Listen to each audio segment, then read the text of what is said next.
Bonjour et bienvenue dans une nouvelle vidéo d'analyse, review et théorie autour de One Piece avec aujourd'hui le chapitre 1114. Et une fois n'est pas coutume, on va... Bref.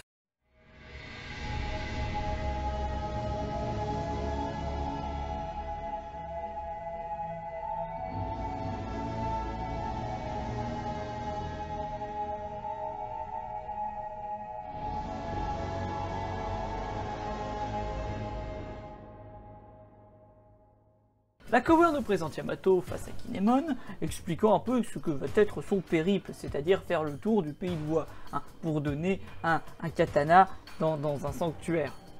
Voilà. Et bon, à part dire que ça, encore une fois, lance le début, on est au 4e épisode de cette petite histoire, et bien, à part dire ça, je ne sais pas ce que l'on peut dire. Je vous parle comme à des handicapés. Mais bref, puisque nous arrivons directement avec la réaction de la marine face à la déclaration de Vegapunk sur le fait que l'île, enfin le monde entier va sombrer sous l'océan. Et donc, à part Kakainu, tout le monde reste marbre devant cette nouvelle. Et nous avons un marine type pirate avec un beau chapeau de pirate et un cache-œil. Et comme l'avait dit Oda, j'arrête la blague tout de suite parce qu'elle est prévisible. Ensuite, nous arrivons sur Mocktown où les gens se moquent. Ville, tout ce que dit Vegapunk. Puis à Water 7 où encore une fois on est en mode c'est impossible, waouh, mais qu'est-ce qui se passe? Pour arriver à Impel Down avec notre cher ex-corsaire qui s'amuse face à Magellan, qui s'amuse moins lui parce qu'il n'a pas d'humour ce fils de pute. Bref, Doflamingo suggère aussi le fait de monter en hauteur, suggérant le royaume des dragons célestes, la terre sainte de Marie-Joie, lol. Bref, pour arriver ensuite au royaume de Ryukyu, avec l'île des hommes poissons, avec la réaction de Shirahoshi, Neptune et... c'est tout. Ils ont empâté les couilles, c'est des putains de poissons. Bon, revenir enfin sur Egghead, où les marines sont en mode mais ta gueule, il dit des bêtises, oh là là, et les doyens qui paniquent encore une fois, tout comme York, parce qu'elle n'aura jamais accès à son statut de dragon céleste. Ben oui, pauvre conne. Nous revenons sur Alabasta, où cette fois-ci nous avons des éléments de la part de Vegapunk, disant que normalement, à la fin du tournage de cette vidéo, eh bien, il y a eu un tremblement de terre dans le monde entier. Donc dans la timeline, le moment où notre cher Vegapunk fait le youtubeur, pardon, eh bien, se fait juste avant le Motherfuck.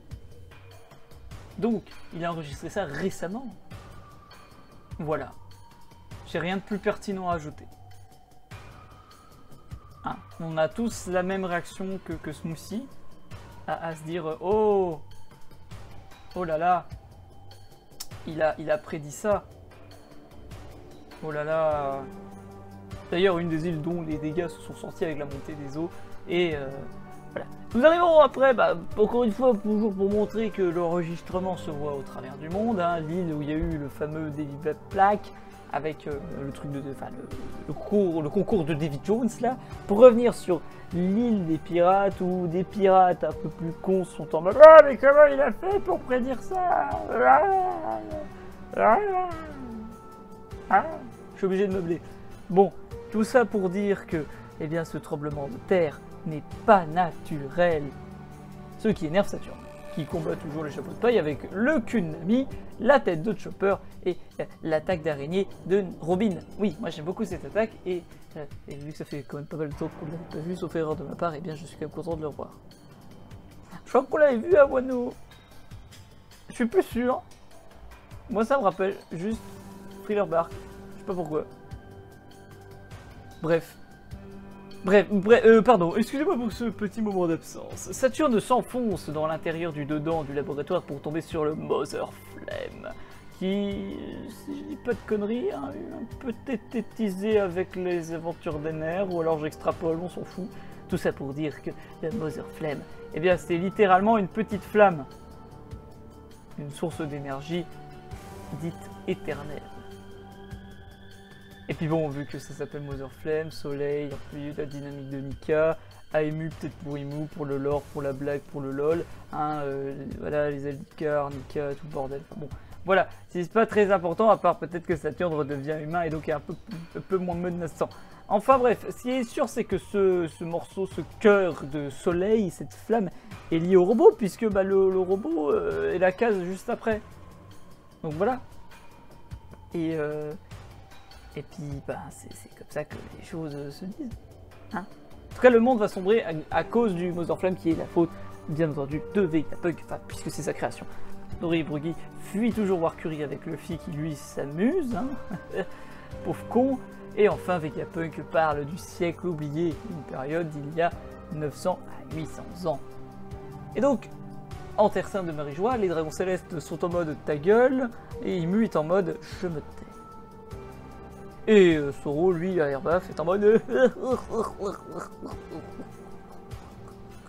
tout ça pour dire que Vegapunk ne sait pas grand chose sur le siècle oublié, à part des choses résidant dans les poneglyphes ou Ohara. Ensuite nous avons Orange Town, hein, avec le Chieng et le maire, Amazon Lily, enfin voilà, encore une fois, tout ça pour placer que tout le monde est au courant et écoute Vegapunk pour le résumer. Et je suis obligé de le détailler pour combler, voilà, pour vous donner l'impression que cette vidéo est travaillée parce qu'elle est travaillée. Un minimum. Et je vous emmerde. Bref, tout ça pour dire que le nuage où se trouvait le bateau des chapeaux de paille s'est agrandi, s'est étiré pour pouvoir permettre une évasion, j'avais perdu le terme, oui, une évasion. Une évasion du bateau directement dans l'eau et pas sur la terre. Et ça, c'est assez pratique. Edison se sacrifie. Et donc on est avec beaucoup de Vegapunk mort jusque là. Enfin, il n'est pas mort Edison, mais il est laissé pour mort en tout cas. Et enfin, sur les éléments que Vegapunk veut nous apporter sur cette période de 100 ans qu'est le siècle oublié, eh bien, il nous donne la révélation qu'il ira sur les points essentiels, dans le sens où il ne va pas spéculer, il ne va pas perdre du temps. Et donc, il parle d'un être, un héros de l'histoire du siècle oublié, né au début du siècle, c'est-à-dire il y a 900 ans. Tout comme le dieu du soleil Nika dans les légendes d'Airbaf. Un homme qui se battait avec un corps en élasticité totale. Un homme que l'on appelait Joy Boy. Et cet homme est le premier à avoir pris la mer, le premier que l'on peut nommer pirate au sein de l'histoire. Et bah pause et puis on verra bien ce que ça donne au niveau de la suite, hein. Allez, affaire à suivre donc. Bonjour, laisse un commentaire, laisse un like et abonne-toi à la chaîne. Allez, au revoir.